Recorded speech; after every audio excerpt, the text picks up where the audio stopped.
Hi, Miss Matthews. I just realized that I submit the audio but not the video, so I will submit the video right now. Hello, class. I'm Oscar Liao, and today we will be discussing the topic of structure in relation to poetry. We will be using poems by class writers Shakespeare and William Wordsworth as examples. Let's start with Sonnet 12 by Shakespeare.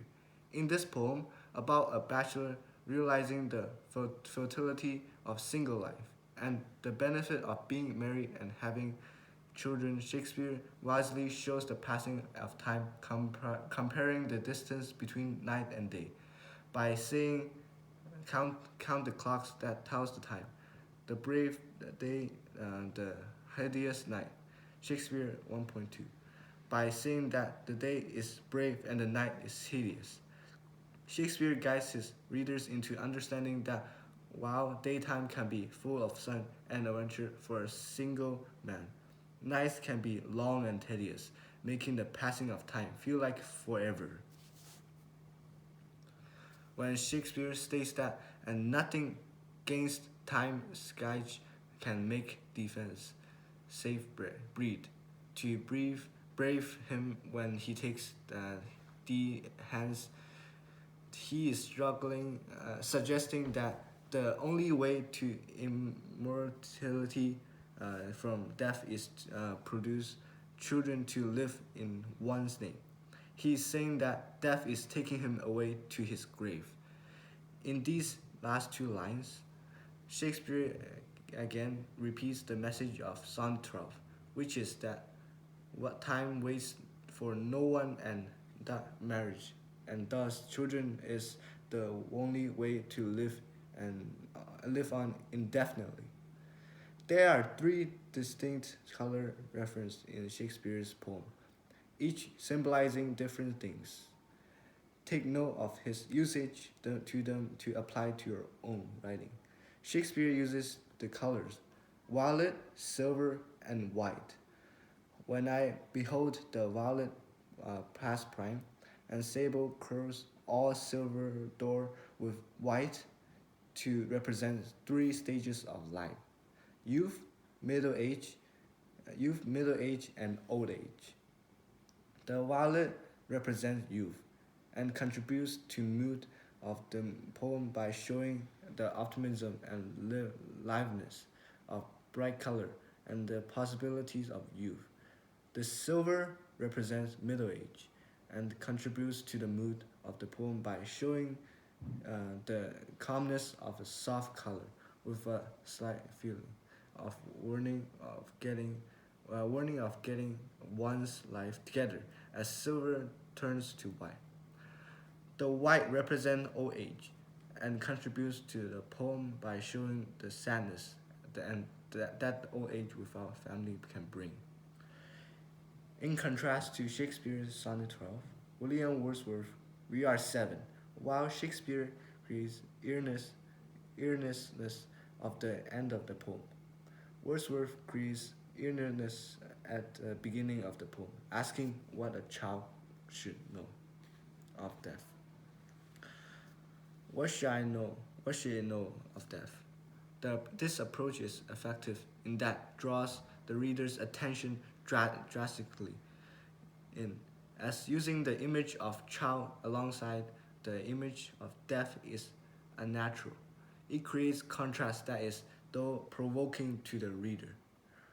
The author and the young girl in We Are Seven are discussing how many siblings she has, to which she replies that there are seven of them in total, sisters and brothers.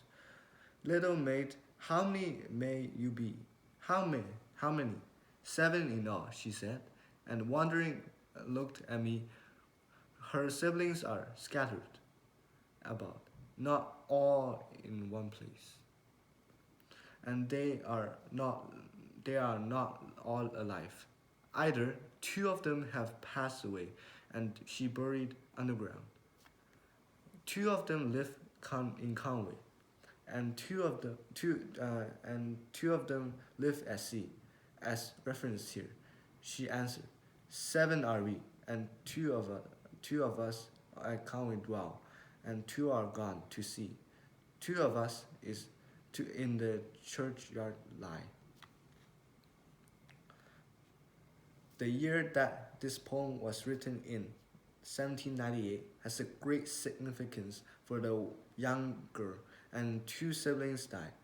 As at the time in the USA, both influenza and yellow fever were in full swing, killing off millions of people. Interestingly, the young girl's life may also be in danger, as she and her brother played around the grave of this first sister to die, and may have even contracted the disease as a result, being near the body. Together around her grave, we played, my brother John and I, and when the ground was white and snow, and I could run and slide. My brother John was forced to go, and he lies by her side. Rhyme is created in this poem by using an ABAB style. How many are you? Then said I, if they two are in heaven. Quick was a little maid reply. Oh, maestro, we are seven. Each stanza uses 4 lines, except for the last stanza, which uses 5 lines. But they are dead. Those two are dead. Their spirit are in heaven.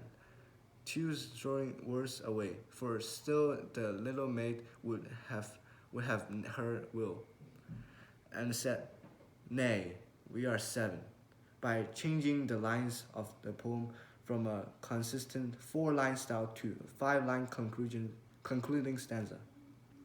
Wordsworth signals the finality of his words. The end of it is clear, simple, and powerful.